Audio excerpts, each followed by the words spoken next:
चर्चेमध्ये आलेला होता आणि आताच्या घडीला नक्की काय परिस्थिती काँग्रेसकडे? बघा 2017चा जे निवडणूक झाला होता त्यामध्ये काँग्रेस जो आहे फुल मेजॉरिटीमध्ये होती. Simple majority out of the 90 47 seat जो आहे काँग्रेसची होती.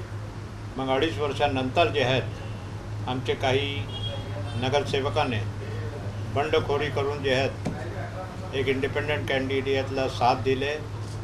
त्याच्या विरुद्ध पक्षाने त्यांना डिस्क्वालिफाय करण्याची लढाई सुरू केली होती आणि शेवटी जे आहेत शासनाकडून जे आहे त्यांना डिस्क्वालिफाय करण्यात आलेलं आहे.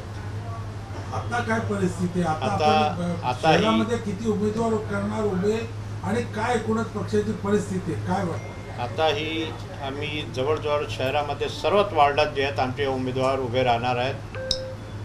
आजपर्यंत मला वाटतं 150 फॉर्म जवळजवळ जे आहेत गेलेले आहे आमच्याकडे और सर्व वार्डात फक्त 3 वार्डात आमचे फॉर्म नाही गेलेले आहेत. ते 3 वार्डातही आमच्यापर्यंत चालू आहे. तिथेही आमचे कॅन्डिडेट उभे राहणार आहेत. आणि एक निश्चित मी आपल्याला सांगू इच्छितो की इतर पक्षापेक्षा जे आहेत काँग्रेस एक जे आहेत एक ठाम त्यांच्या एक विचारधारा आहेत त्याप्रमाणे तो चालतात. बाकी इतर जितके पक्ष आहेत जो आघाडीमध्ये होते त्यांच्या काय ठोस ते नाही. आपण मागच्या इलेक्शन आपण बघितले होते. विधानसभाचा निवडणूक घ्यायला काँग्रेसने इमानदारी से जिथे जिथे त्याला सीट मिळाली आघाडीकडून तिथे आपले उमेदवार उभे केले होते.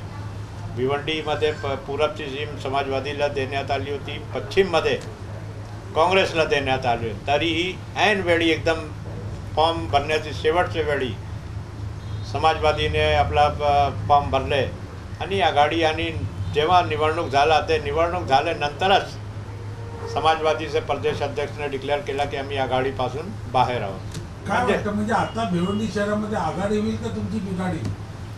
आघाडी नाही. आता आम्ही एकटा आता आजपर्यंत जात आहोत आणि आम्हाला विश्वास आहे की काँग्रेस जो आहे सर्वात मोठा पक्ष म्हणून जे आहेत भिवंडीमध्ये निवडून येत आहेत. राष्ट्रवादी शरदचंद्र पवार जिंचा खासदार या भिवंडी लोकसभेत निवडून आलेला आहे त्या पक्षासोबत तरी आपली आघाडी होईल का? बघा राष्ट्रवादी काँग्रेस पक्षाचा भिवंडीमध्ये काहीही बेस नाही आहेत. एकही मागच्या 17चं इलेक्शन आपण बघितले होते त्यांचे 0 नगरसेवक होते. एकही नगरसेवक नव्हता.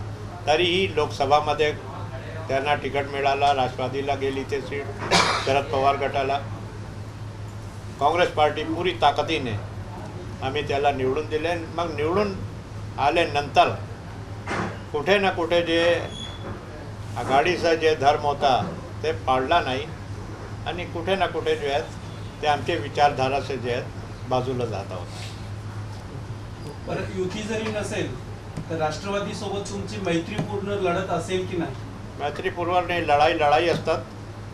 जसाही असेल आम्ही जिथेही काय मैत्री नाही. लढाच आहे तो लढाच आहे त्यांच्यासमोर कोणाचंही असेल आणि ते लढाई आम्ही लढणार आहोत.